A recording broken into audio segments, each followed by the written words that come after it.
This is Carl at National RV Detroit, and I'm going to walk you through this 2020 Flagstaff Mac number 176 LTD.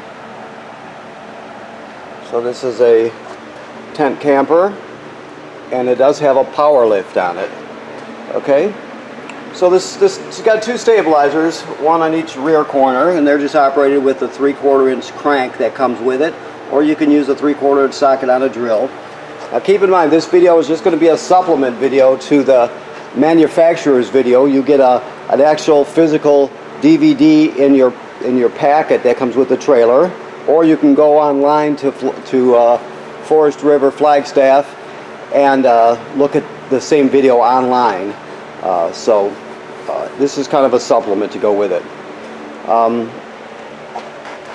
Like I stated, it does have a power winch, which operates right here. Switch right there.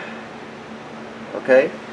Now it can be adjusted, so keep in mind if it ever goes out of time or something, you know that it can be adjusted. This right here is your tension gauge. That tells you how high the roof needs to be raised for the door to fit correctly, the screen door to fit correctly. So keep in mind you want it to be similar to that. Okay? Alrighty. This is where you operate your refrigerator. The controls are outside. You remove this bottom panel here. You do that by turning this horizontal slot vertical, and it'll pop right out. This refrigerator is a three-way refrigerator, run on 3 different energy sources. It'll run on 110 AC, which is regular household current. It'll run on 12 volt DC, which is what you get from your battery or your power converter. And it'll also run an LP gas. So let's start with the LP gas. To see it light, you're going to open this little spy hole here and try to get the cover to stay up. That's the tricky part. All right, well, great. So let me try one more time here. Hold on. Let me get my other hand here.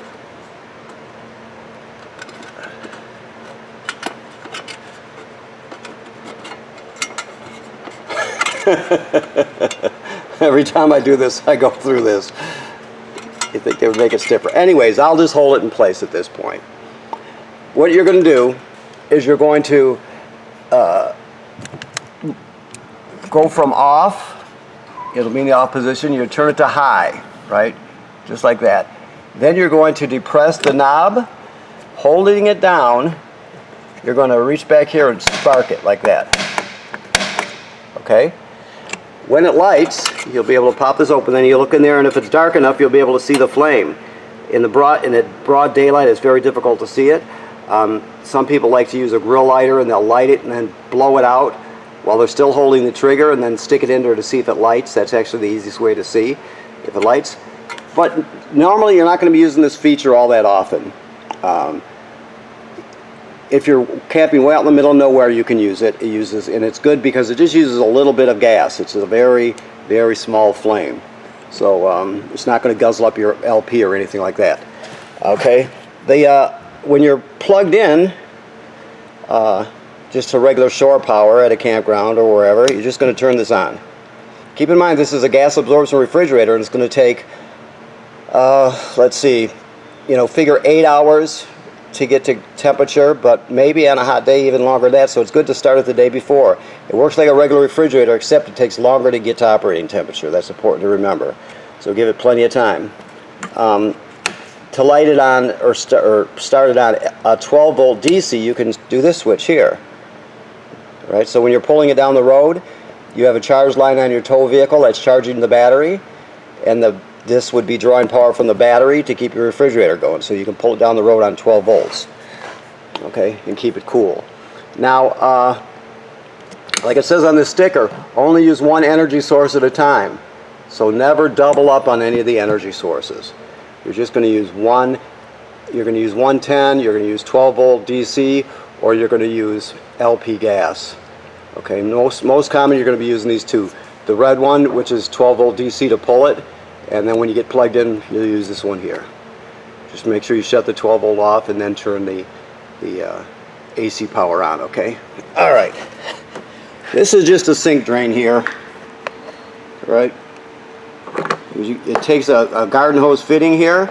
I'm sorry, I'm missing the target with my camera here. So you can make up a hose. Just buy the parts pieces at Lowe's or Home Depot or wherever, any hardware store, and you can make it as long as you want. This is city water. This is how you normally get water to the trailer. You're just going to hook up the hose to here, turn it on, and it's ready to go. Now, if you go to a campground that does not have plumbing on the campsites, you can pre-fill the onboard water tank right here. Just fill it right there, and then you can use the onboard pump to pump the water if you don't have city water. All right, so that's a good thing. Now this has AC on it, so keep in mind you got to pull this cable out and plug it in up there. It's best to do it before you crank it up, or else you're going to have to get something to stand on. I certainly will anyway. So keep that in mind, you have that plugged in. This is your power cord. It's 30 feet long and 30 amp. Keep that in mind also. And it comes with a little reducer, so you can reduce it down to household 15-20 amp and plug it in at home. The door, this travel door, well, I have it right here. This travel door, which will normally go on after you've taken the screen door out, that hangs under here, under your rear bed. There's the hinges, so you just put the hinge pins in there and use that bungee cord around the latch to hold it up. Okay. Now your grill, you can use it inside or outside the trailer. Here you're just going to plug it together with this quick connect and turn the valve on, right? But you can also pull this line through to the inside of the trailer. Okay. So you go through the cabinet and you would pull it through and then pull it out here, and you can plug it in and move your cooktop right in here. So you can use that inside or outside. Okay. Now as the trailer goes, it's very simple. Obviously your refrigerator, lights on the outside. So here we have it here. It has a little latch. You can't see it very well, but it does have a latch here, so you can hold the doors shut when you're traveling. Okay. This is the thermostat for your furnace. You just turn it to the right, or slide it to the right, and it'll light. As soon as you move it to the left so it clicks into place, back like this, that's off. As soon as you do that, the flame goes off, but it'll still continue to cycle through for a minute or two. That's normal. Okay. See what else we've got here. This device here is the power converter. Okay. So this device converts 110 AC to 12 volt DC. So let me get down here so you can see it better.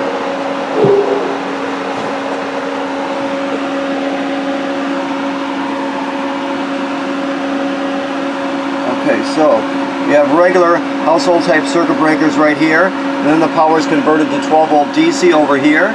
You got regular 12 volt fuses, and this is also a battery charger, so as long as you're plugged in, it'll keep your battery charged. This is the switch for your onboard water pump. That's if you don't have city water, right? This is a carbon monoxide LP gas detector right here. So if that goes off, you're obviously going to take everybody outside, shut off the gas in the front and figure out what's going on. But it should always be green like that. That's important, okay? If it's not green, get it serviced. Also, you can pull the poles out of the bottom of the table, and you'll do this when you break it down for storage too. But you'll set it on these cleats here, and you can put the cushions in place, and obviously that's going to give you another bed. Alright, your air conditioner controls are on the air conditioner. Okay. Let me look around a bit. So like I said, this is a supplemental video to the manufacturer's video.